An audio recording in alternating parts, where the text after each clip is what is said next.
How's it going, everybody? Bryan Alvarez here on Wrestling Observer Live. We are here every day, Monday through Friday, noon Pacific, 3 Eastern, Sundays, 3 Pacific, 6 Eastern, Saturday mornings with Jim Valley, 10 a.m. Pacific, 1 Eastern, Sundays with Andrew Zarian. And it's Thursday here on the show. You know what that means? Flying solo here today. And we don't got much to talk about at all. But we're going to try. There's always some news. Last night actually was a it was a 3-hour Dynamite, so we do have a lot to talk about with Dynamite. We got updates on the return of MJF and the Continental Classic. They've taped a show. NXT's actually taped 2 weeks worth of shows. We're not going to do any spoilers here for those, but we'll tell you what's at least going to be on some of these shows. And also, we do have some shows this weekend, including the AAA show, the WWE AAA show, which does include Rey Fenix teaming with Rey Mysterio. We'll tell you what happened there, the lineup for the show, and plenty more. Got the standings for the Continental Classic. We've got an update on Netflix. We talked about WBD and what's going on with Netflix a couple of days ago, but Netflix has some other plans that involve WWE. We got Tanahashi talking about his retirement match. Who do you think's going to win Hiroshi Tanahashi's final match? Do you think he's going to quit? Maybe we should poll you, the loyal listener. Also got more on MVP and his thoughts on Triple H. He didn't like the guy. We got SmackDown ratings. We got an appearance by Ricky Saints on an upcoming television series. And, of course, as noted, the AW Dynamite Report. We're going to have time for questions here today. So if you have questions, here's what you do. Send me a text message. 425-780-7566. That is 425-780-7566. F4W Online at gmail.com. I'm also F4W Online, Threads, Instagram, and Cameo at Bryan Alvarez, X and Blue Sky. Back in a moment with more Observer Live.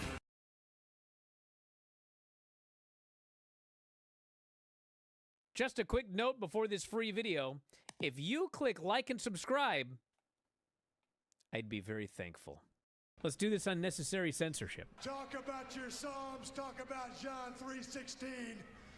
Austin 3:16 says, I just your ass. That was terrible. Horrible. They weren't the Heart Foundation. They weren't the British Bulldogs, okay? They're two geeks. And this celebration these guys did. Oh. I mean, they're like, Sean, give me brother. Yeah. A place like that? You two dorks. That's what you did. Why are you so excited? Because they're awesome. Okay. That was better than the first one. It picked up at the end there. Yes. Unnecessary censorship. He beat him. And he beat him. And he beat him. And he beat him. And he beat him. And he beat him. And he beat him. And he beat him. I'm sweating. Time to stop. And he beat him. Was this edited? And then he beat him. And he I don't beat think him. so. I actually wore that shirt. It just says he beat him. He beat him. He beat him all the way down. Like, All the way down, you say? I dropped her off at camp, and the camp counselor just looks at me. She goes, he beat him and beat him. I was like, gag gift. Brian, would you for me again this week? It's too hot to do much. That's true. It is too hot to do much. I guess I just better do it because it came up for me. I'll wait. It won't come up again. It's pretty short, so I'll just do it. Yeah. Now I gotta find it back. Okay. It isn't I'm coming gonna up. kill you. How about you just it? Okay. Ouch. What else we got, Vinny? I love that Granny licks her finger to turn the page. Lick that finger. There'll be Page an 2. unnecessary censorship coming up. Lick that. Okay, let's see. Unnecessary censorship. So Oro Ethan after the match and gets his ass just into the earth. Vinny. And Ethan is leaving, holding his all confident. And then Oro just comes back to life, and now he Ethan's ass. Oro jumps him from behind. Yep. Then he his ass after cheap shotting the guy. That was interesting. That's quite unnecessary. Instead of suffering through the YouTube chat, click like and subscribe.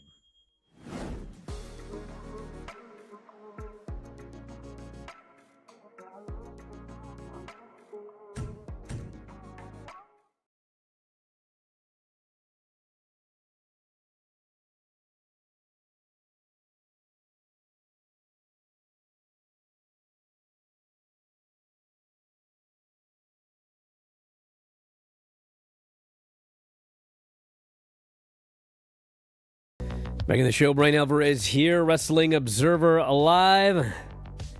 Flying solo here today, so I'll need your help. Feel free to text us, 425-780-7566.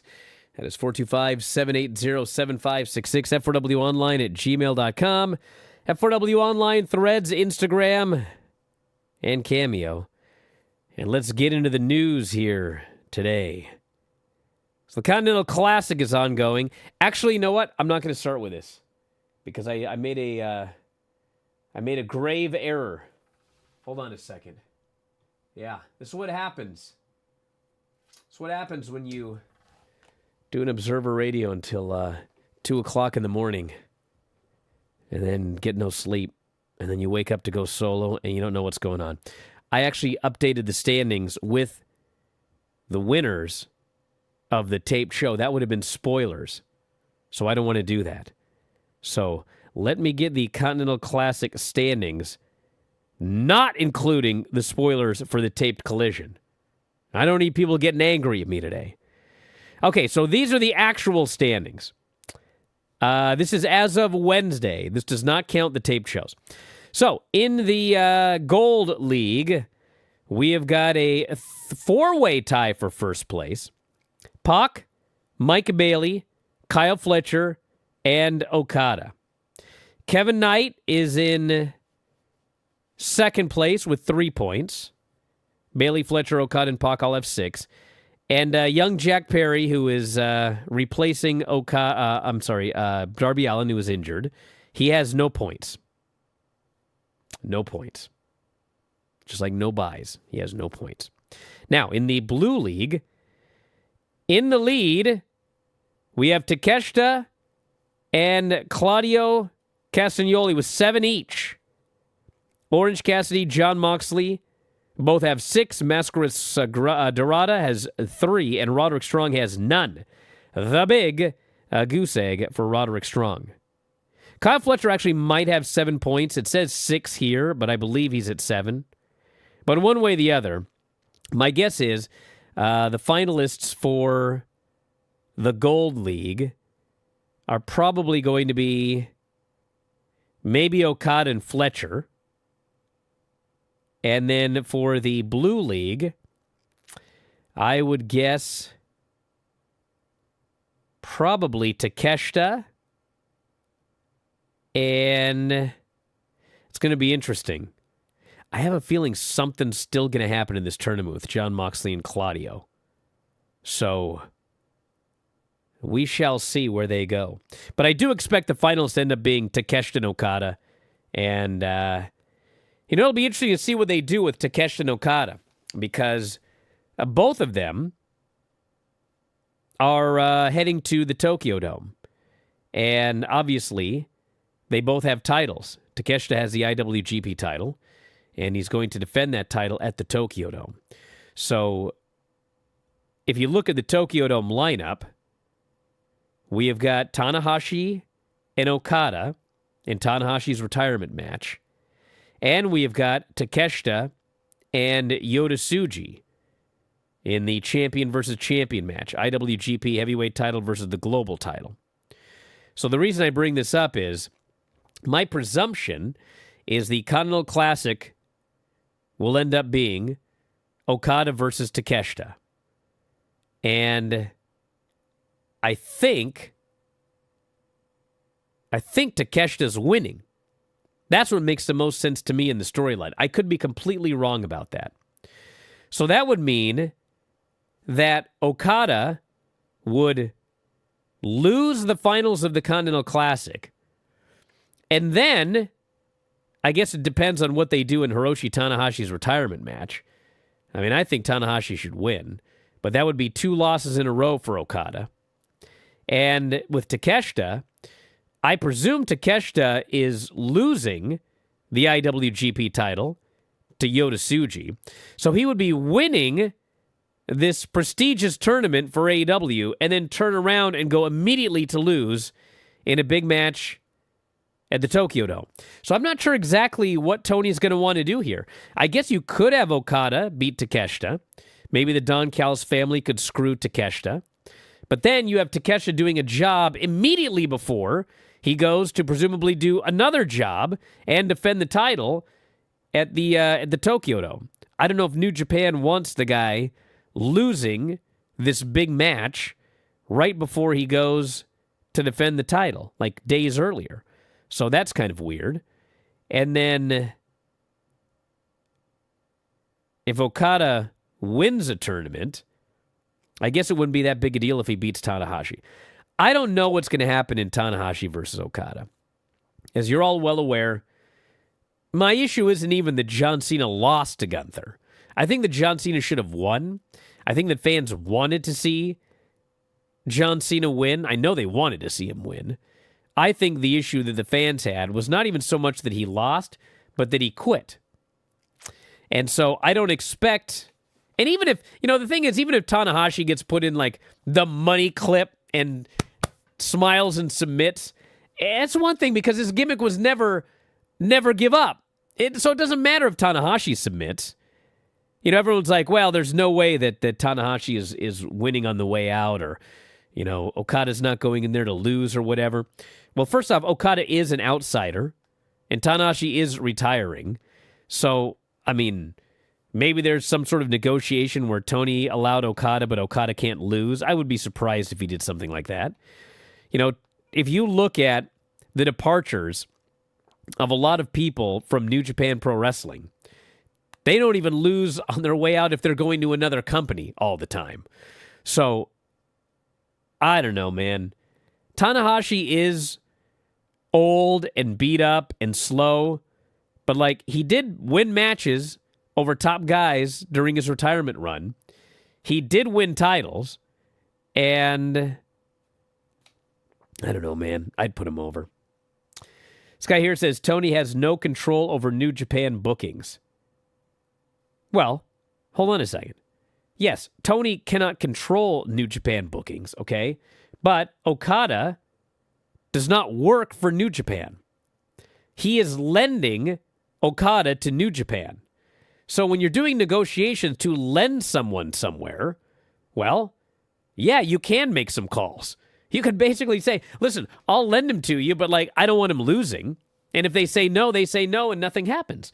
So no, he's not booking New Japan, but if it's a person that New Japan does not have under contract, I mean, you can do some negotiations if you're lending them for something. I don't know if he would even do that because he's partners with New Japan and they're apparently on good terms, but he could if he wanted to. So I don't know. Listen, there's a lot of questions built around the Continental Classic and the Wrestle Kingdom show, basically going back to back.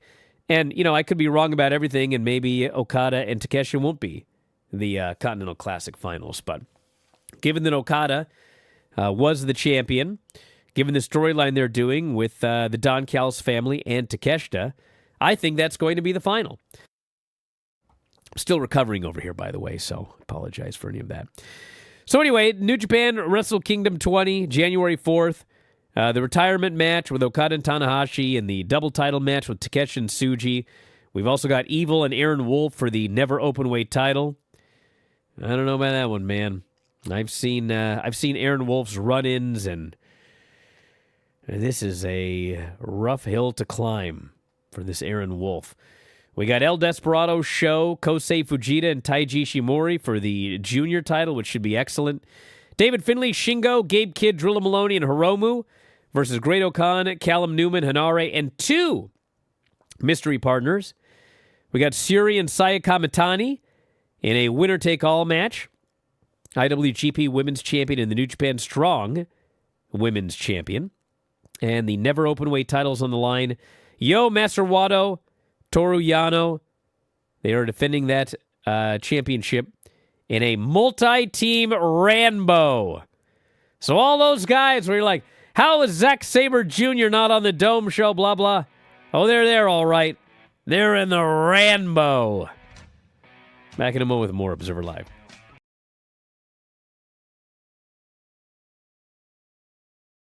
Just a quick note before this free video. If you click like and subscribe, I'd be very thankful. What was up with this week? Everyone thinking Monday was Tuesday. Well, that was just Everyone? you, sir. Yeah, well, I mean, when it happened, it was like I got all these people that were messaging me going, my God, I thought it was Tuesday too today. It was like something happened with like the moon or something, and it caused everybody to think that Monday was Tuesday. You know what I'm saying? No. Like, God, am I losing it? Yes.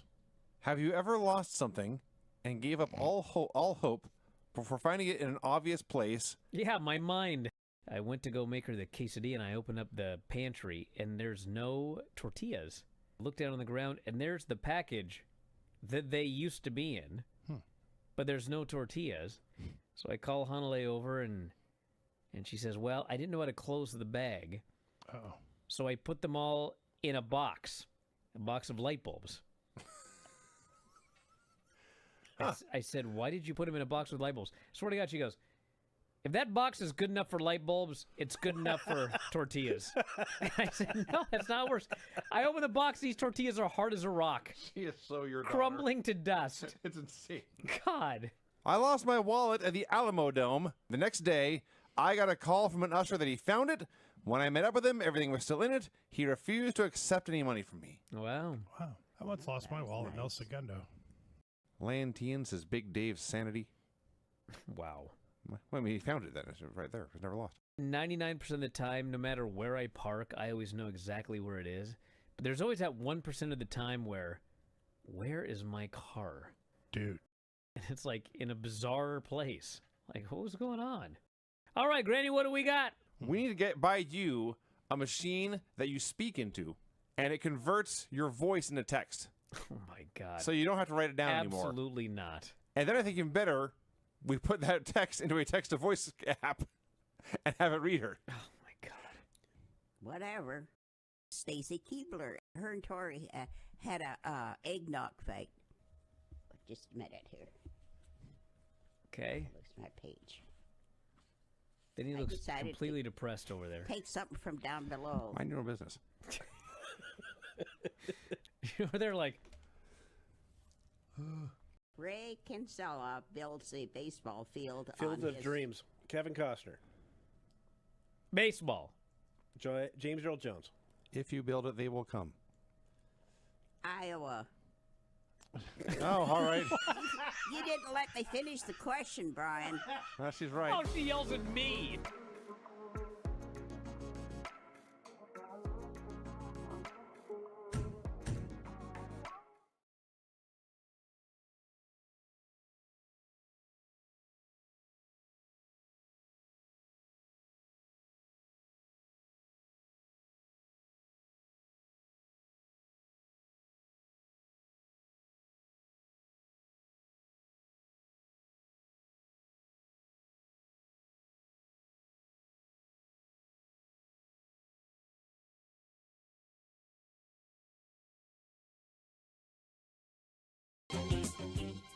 Back here in the show, Bryan Alvarez here. Wrestling Observer Live. As Netflix attempts to break into the podcasting space, WWE could end up playing a role in the new initiative. Netflix reached deals this week with Barstool Sports, iHeartMedia to bring some of the world's leading podcasts to Netflix. Audio of those shows will still be available for free elsewhere, but the video versions will now be exclusively under the Netflix paywall.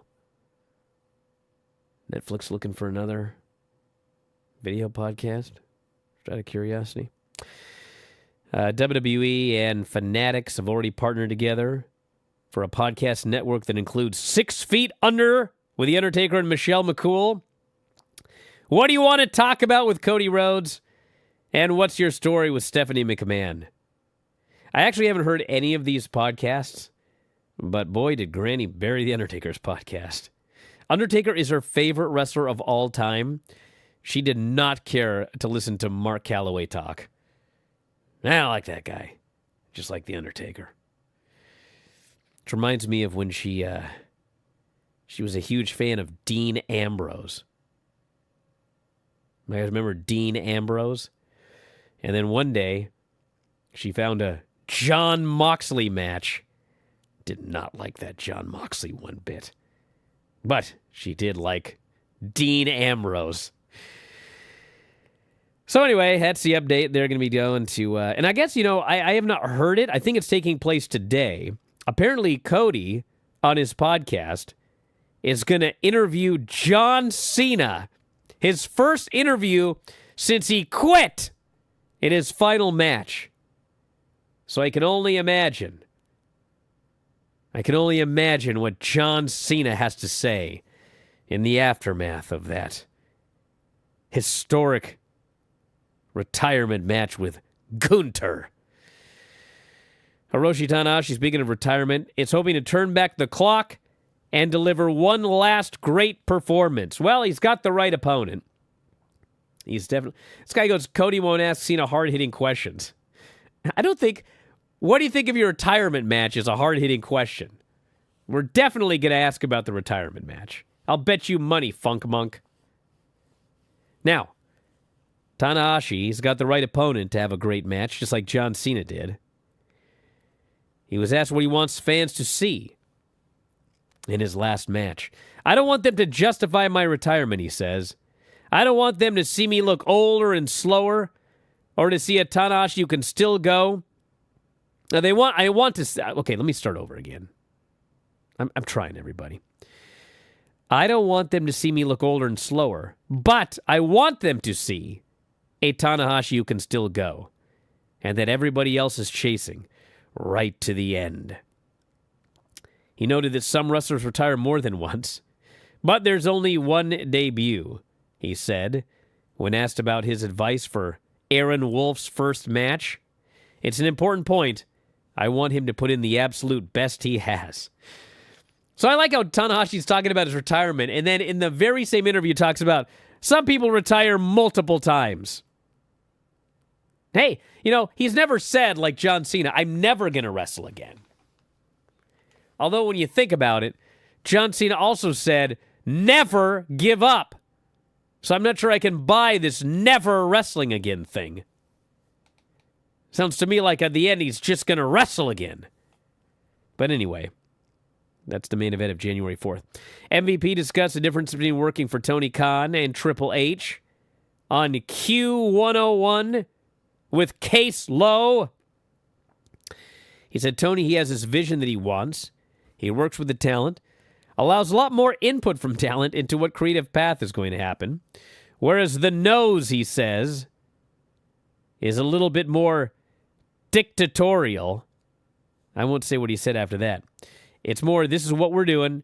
This is how it's going to be. This is what I want. Whereas Tony would say, well, this is what I want. And you could say, okay, Tony, but what if we put this on it? And Tony invites the input. With that guy, there's only a handful of people that I would say are allowed to have that kind of input.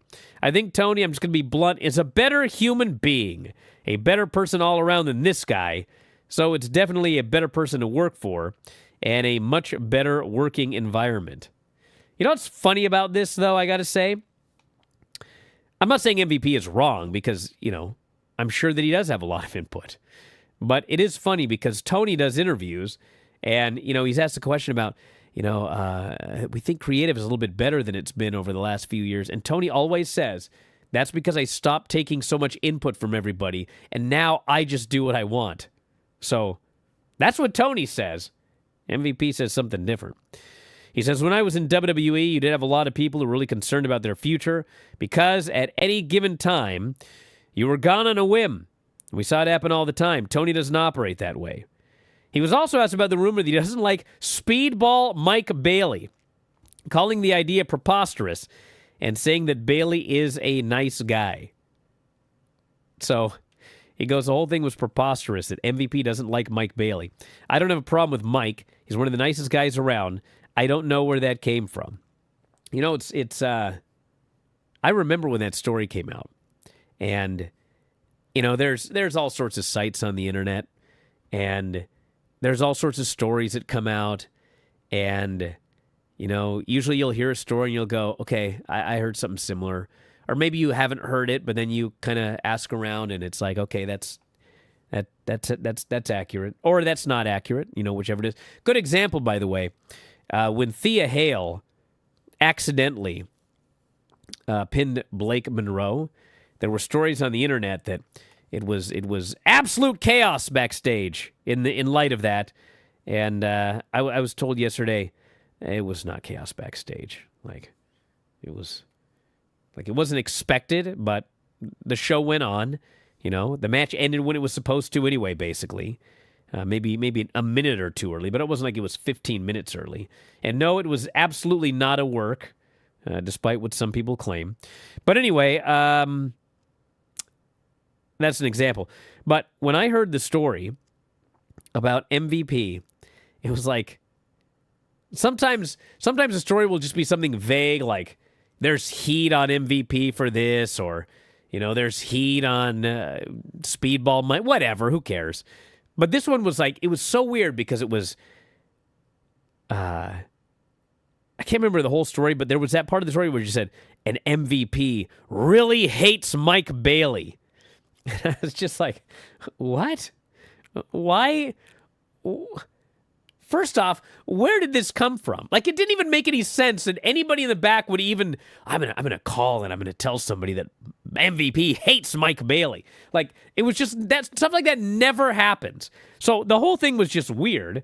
And then, like, whatever you want to say about, you know, Mike Bailey in terms of, you know, how much it hurts to have that double knees to your chest or how hard he kicks you in the head or whatever, I have never heard anybody say anything bad about Mike Bailey, other than he's the nicest. I've met Mike Bailey when I was doing indie shows several years ago. Like, Mike Bailey was on those shows, and, you know, I don't think I ever interviewed Mike Bailey or anything, but, you know, I would be backstage and there's Mike Bailey and he would just, oh, hey, you know, just the nicest human being you've ever seen. Like, people say he's so nice, it's obscenely nice how nice this guy is. So the idea that somebody couldn't like Mike Bailey was ridiculous. And MVP just basically said the exact same thing. I don't know where that came from. I don't have any problem with Mike Bailey. I don't know how you could have a problem with Mike Bailey. Unless he, like, knocked your teeth out or something like that on accident. But even then, he'd be really nice about it, you know? And then he was asked about rumors they refused to do jobs. He disputed that claim, but he did say matches with Lashley and Shelton should not be 50-50. He said Bobby and Shelton could destroy everybody. In terms of how we approach a match when you have smaller guys, I just try to explain to certain people that there's psychology. You should be chopping down the tree. It should not be a 50-50 match. Somehow somebody got this idea the Hurt Syndicate didn't want to lose anybody. That's BS. We have lost to people. Well, Shelton has, and MVP. Bobby's lost to virtually nobody. But there's psychology. There's a way to do it. And we had great matches with Jet Speed and Speedball. Got a lot of respect for Speedball. He's a tremendous athlete. Love what he does. And he goes on and on. So, hey, listen. I mean, I got two things to say about that. Number one, do I think that all of these, I don't like how many AEW matches go 50-50, okay? Even on Dynamite this week, when they had that Jamie Hayter Isla Dawn match, like, that match did not need to go 7 minutes. Isla Dawn has been on the show once, I believe, and I know she's local and everything like that, but Jamie Hayter's fighting for the World Championship in like a week. And there's no way she should be going 7 minutes 50-50 with Isla Dawn. Like, that's preposterous, okay? But Tony likes 50-50 matches. So yes, I agree. A lot of these matches shouldn't be 50-50. However, I don't like the idea that, well, it shouldn't be 50-50 because if this were real, Shelton and Bobby would kill everybody. It doesn't matter what would happen if it's real. It's a show. Like, there's people that are world champions where if it were real, they would lose to virtually everybody in the locker room. That doesn't mean they shouldn't be the world champion. That's just, it's a show. So that part I disagree with. But I do agree that these matches should not all be 50-50. And if you do have a monster tag team, then yeah, they should be monsters, and you should have to chop down the tree. Back in a moment with the Dynamite Report, Observer Live.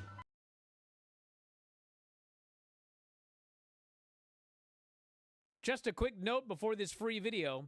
If you click like and subscribe, I'd be very thankful. Warner Brothers Discovery announcement came out, and the gist of it is Dynamite and Collision are going to remain on Wednesday and Saturday. Rampage appears to be history, which we had thought. Dynamite and Collision is streamed live on Max if you're a U.S. subscriber. $555 million over 3 years, $185 million a year. Average $185 million a year. It starts lower. The middle year would probably be about that, and the third year would be up from that, and then the fourth year would be way up. Big question for me is, are all the archives up? Or going to be up? Can I go back 5 years ago and watch all of the Dynamites in order? I believe that they will be. Yeah, this won't be till January. I don't know that as a fact, but they're putting archival programming on, so there will be, I don't know if everything will be up, but there will be, I expect that everything will be up, yeah.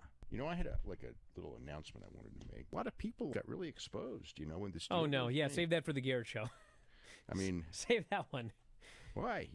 You don't want any heat from these people who no, but I've heard it multiple times. I've been sitting here playing punching bag for these clowns for years, and this was great. This was quite the week of vindication between that Vince McMahon documentary and this deal. Yes, for me, it was an even bigger vindication for Tony Khan. Not that it's even though they're completely different topics. The guy who spent 5 years with all these clowns calling him a money mark, and they went through a couple of years and money losses, which a lot of businesses do. And they could afford it, but the long-term goal was always to make this thing profitable.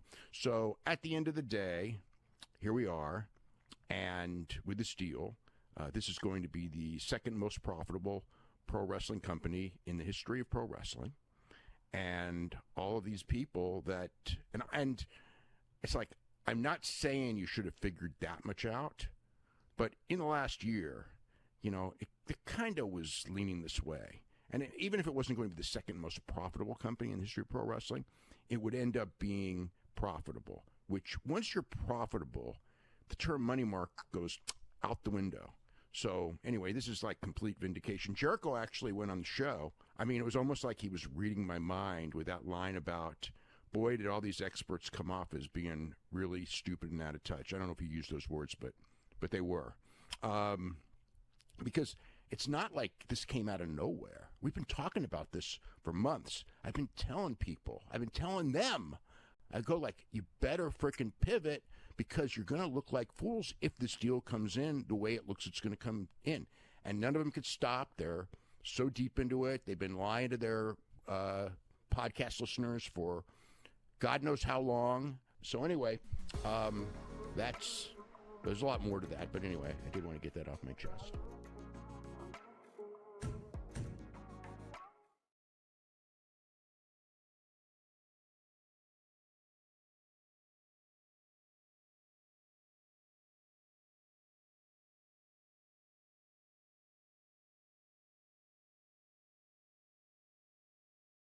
Back in the show, Bryan Alvarez here, Wrestling Observer Live. We're making it here. Let's talk about this Dynamite show. 3 hours and 7 minutes. Because 3 hours just wasn't long enough. And it wasn't just 3 hours, by the way. If you were there in Manchester, they shot a bunch of matches before Dynamite started, like some Ring of Honor stuff or something. Then they did 3 hours and 7 minutes of Dynamite and Collision. And then they taped another Collision afterwards. So it was a marathon taping. And, man. This guy says there's a clip on X of Cody interviewing Cena, and Cena has got Cody crying. I was crying too when I saw him quit. So it opened with John Moxley and Roderick Strong in a tournament match. And speaking of quitting, John Moxley refused to quit in this match when he was put repeatedly in the stronghold. And they had a very good match. I wouldn't say it was like one of the great matches of the tournament, but it was very good. And ended up with Moxley tossing Roddy outside. Roddy returned. Moxley at the paradigm shift. Roddy kicked out. Moxley then hit the Death Rider and pinned him. So Roddy's eliminated. Like, he's done. But he still has no points. And so my presumption is, since they kind of do this sort of thing every year, he will play the spoiler for somebody, I think, in one of his last matches. But this was a good match. Good match. Eddie Kingston did a promo where he noted that you either win or you learn. You never lose. He feels bad that everyone has to face after he faced Joe. They're going to have to see what he learned. He said, I never quit. Don't yell at me. That's what he said. And wrestling is his everything, and he's going to prove it on Collision. We had the Young Bucks and Kenny Omega versus Takeshi Okada and Hechicero, $1 million. This match was pretty much great. Kenny Omega is still really great, but you can tell that ever since his diverticulitis and his surgery and all of his surgeries, he isn't the athlete that he used to be. But he does his best. He fell down again on You Can't Escape. That was the most notable thing in this match. He did not do the big flip dive over the top. He did a tope instead. So he is changing things up, which is for the best. Everyone looked great in this match. I mean, it was probably the best thing on the show. At the end, there were a couple of incidents where Okada and Takeshita got into arguments, and then later the Bucks ended up spinning Takeshi's foot into Okada's face, so Okada bumps. Kenny makes his own comeback, Snapdragons all around, and then once the heels are cleared out, the baby faces hit triple super kicks on Hechicero, V-trigger to the back, triple team stuff One-Winged Angel, and they get the pin and they win $1 million. And Don tries to steal the money. Heels hit the ring. They go after the baby faces, but Takeshi and Okada have another stare down, which allows the Bucks to make their big comeback. And Omega returns with a broom, runs everybody off. Rick Knox gets the bag. Rick Knox finally earns his keep, gives the money back to the Bucks, and they now have their $1 million. Which is interesting because, they were poor and they were trying to find a way to win money when they were heels. Now they're baby faces and they have $1 million. So they got some money again to go to that casino. Tony hosted Hangman, Swerve, and Joe for the contract signing. So this was interesting because Joe did a very good promo and vowed to beat both of them up and win the title. And Swerve then went next, talked about how there was a lot of mutual hatred for Joe. And even though he was not best friends with Hangman, they had a mutual respect. And he said that he had taken Joe's title once. He was going to do it again. Hangman, bring your big guns to World End. He said he had a god's bod, I believe he said. And he told Hangman to bring the guns because you can't kill a god with bullets. So he signs. Hangman does a promo. Very good promo. And talked about how he should have been champion when Swerve returned. And had you beaten me, I've accepted the defeat, handed the title over to you, but we don't live in that world. It's going to be a three-way match. Can't guarantee that any of us will leave it as champion, but I guarantee it will not be Joe. He tells Joe he's messed up, making an enemy of himself and Swerve. He signs. So, the lights suddenly go out, and yes, we got the return of MJF. And MJF, and he comes out, and this is a double-edged sword. His promos on all three guys, I mean, they were incredible promos. I mean, he eviscerates Hangman. Just eviscerates this guy. He eviscerates Joe. And he eviscerates Swerve. And after eviscerating all 3 guys, and the place is going nuts for this guy like he's a babyface. Just an incredible promo. But all 3 guys, and granted, one is a heel, but all 3 of them just stand in the ring, listen to this guy bury all 3 of them, and then they just play MJF's music and he leaves. Nobody got a comeback. Both babyfaces just stood there slack-jawed. No comeback whatsoever. I was like, wow. And I can't complain too much because we were like 25 minutes into this segment at this point or some crazy amount of time. But it was amazing to see him just run roughshod on all 3 and none of them got any sort of response whatsoever. So he's in the match. It's a 4-way. He's cashed in his clipboard gimmick and he's going for the world title at World's End. As expected, a 4-way. We had the Babes of Wrath, Tony and Marina, against Megan, Mercedes, and I got 2 Marinas here. Babes of Wrath, Tony, and Mina against Megan, Athena, Mercedes, and Marina. So, crowd was kind of hit and miss for this match. They were starting to get tired. And the important thing is that Athena hit the O-face on Willow, and Mercedes pinned her. So they have pinned the tag team champions. And so we are going to get Mercedes Moné and Athena versus the Babes of Wrath for the women's tag team titles coming up at the pay-per-view. So I presume Babes of Wrath win, and maybe that sets up the Athena-Mercedes match because they're tentative friends. But that title match has been added to World's End. Kyle Fletcher and Pac. Actually, this may have been the best match on the show. Either this or the Bucks match. This match was incredible. And they were, in the UK, and Pac was, super over. And so I think the fans thought he had a chance of winning, and so they were more into this match. And, of course, the match was just fantastic. But the big spot there at the end is they go up top, and Pac kicks out of the brainbuster. They go up top. Pac gives him a super reverse Frankensteiner. The place goes nuts for the spot. But Kyle lands in position for the Black Arrow.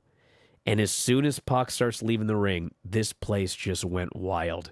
Because they realize, oh my God, he's actually going to win this match. And Pac hit the Black Arrow. He got the pin. He beat Kyle Fletcher. And the place just went wild. It was awesome. This was an excellent, excellent match. Just great. Then we got from the best to the worst of AEW. Oh my God. The Dynamite Diamond Battle Royal. I mean, the MJF stuff aside with the ring, which we can talk about later. I mean, I'll need an entire show tonight with Vinny to recap this one, but this match pretty much sucked. With the exception of Ricochet and Bandito and Brody and maybe Josh Alexander. It was all prelim geeks. And I'll need years to talk about what they did with the Acclaimed. But suffice to say, all you need to know is they teased getting back together willingly and nobody cared. Nobody cared. And guys are getting thrown out. But then guys are going under the ropes, and there's people brawling outside, and you don't know who's been eliminated, who hasn't been eliminated. Then they have the Titanic Battle Royal. Everyone's getting out as fast as they can.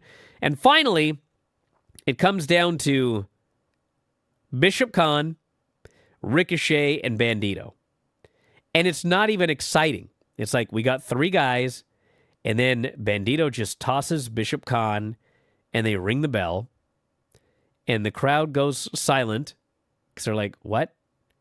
And then they announce that these 2 are the winners and they are moving on next week to square off for the ring. And the fans boo. So, yes, after 6 years of MJF being associated with the Dynamite Diamond Ring, he's won championships with the ring. He's won big matches with the ring. He's defended the ring. He's done storylines with the ring. There is no mention whatsoever of MJF in the ring on this show. He's just not involved. He didn't mention in his promo. He's not defending the ring against the winner of Ricochet and Bandito. They're fighting for the ring. After all these years, someone else is getting the ring, and they have nothing. It's like a 6-year storyline just ended, and they didn't even explain why.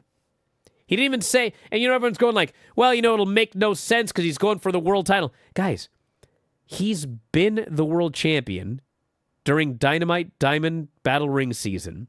He's been going after the title previously during Dynamite Battle Royal Ring season. Like, this has happened before. It's always been acknowledged. This year, it's just like, it's over, and we're not going to tell you anything about it. It's just, don't even think about it. We're doing something else. I was flabbergasted. So, that's that. It's all over. Then we had Orange Cassidy, Mascara Dorada. This match was fine. They didn't have a lot of time. It was not all smooth. And Orange reversed a arm drag, pinned him, moves on in the tournament. This was not like a Yano match where it's just like all comedy or whatever, but it was a tournament match that was a night off for both guys. Jamie Hayter beat Isla Dawn, and this went way longer than it needed to.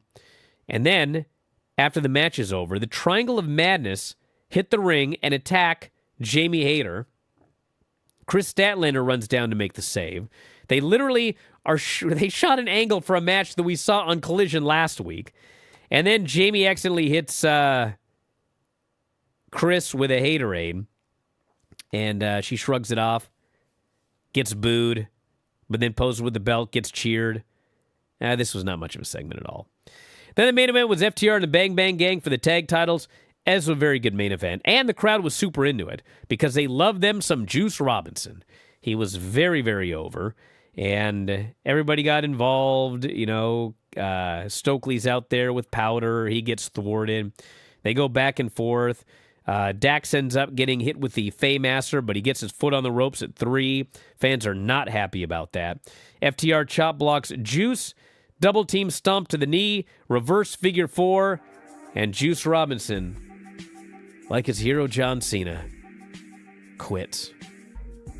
FTR retains the tag team titles. Very good match to end the show, but it was a long show. Back in a moment with more Observer Live.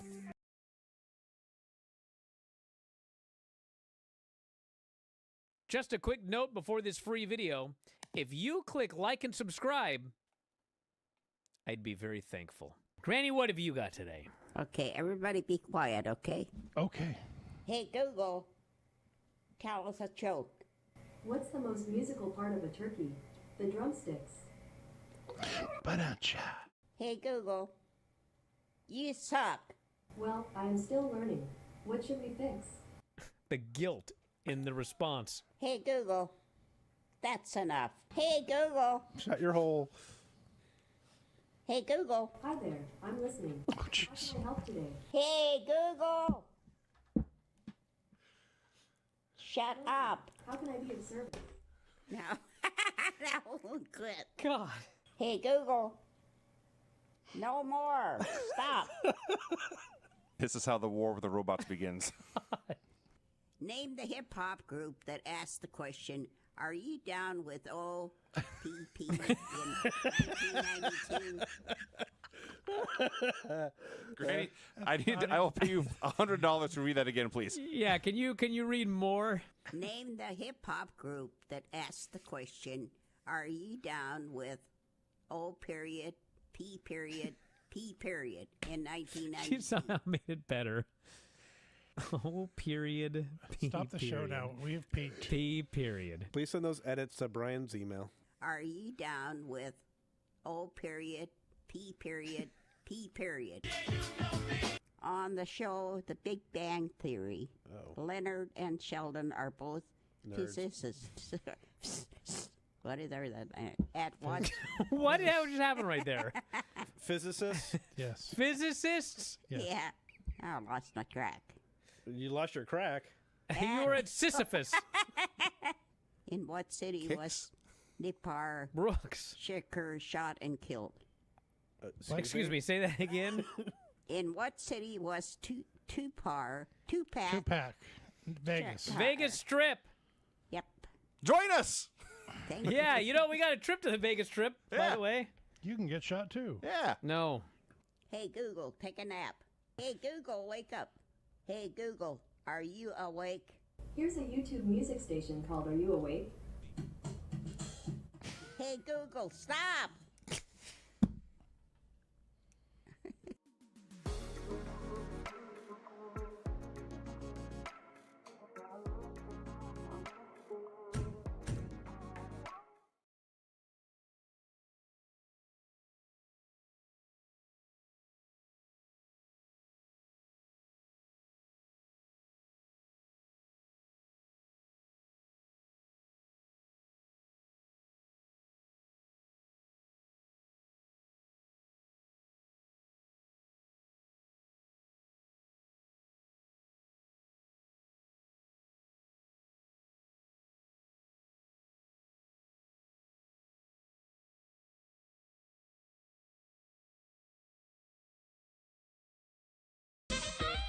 Back in the show, Bryan Alvarez here, Wrestling Observer Live. It's the best I've felt in a week, but I'm still full of gunk. But I will barrel on through, and we will have a special show tonight, the Bryan and Vinny Show. Talking AEW NXT. Got a lot to talk about on both shows. A lot more details on both of these shows, some backstage notes. A lot of information on that Thea Hale title change and plenty more. That's coming up tonight. No show tomorrow. Tomorrow's Friday Observer Live is a replay. We will make it up to you at some point down the road. In fact, I may do a solo show this weekend for the AAA show. We'll see what happens. I'm traveling on Saturday, but it's going to be a good show. Rey Fenix and Rey Mysterio versus Dominic and El Grande Americano should be great. Ehud Dr. Wagner Jr. versus Ethan Page should be very good. The Wyatt Six and Psycho Circus, I don't care, brother. Good Lord. Laredo Kid versus Javon and Jack Cartwheel should be awesome. Dragon Lee and Vikingo should be awesome. And there's a Natty Lola Vice and Fabi Apache versus Los Toxicas match. All of that Saturday. And it is on YouTube, so you can check it out there. So that is the plan.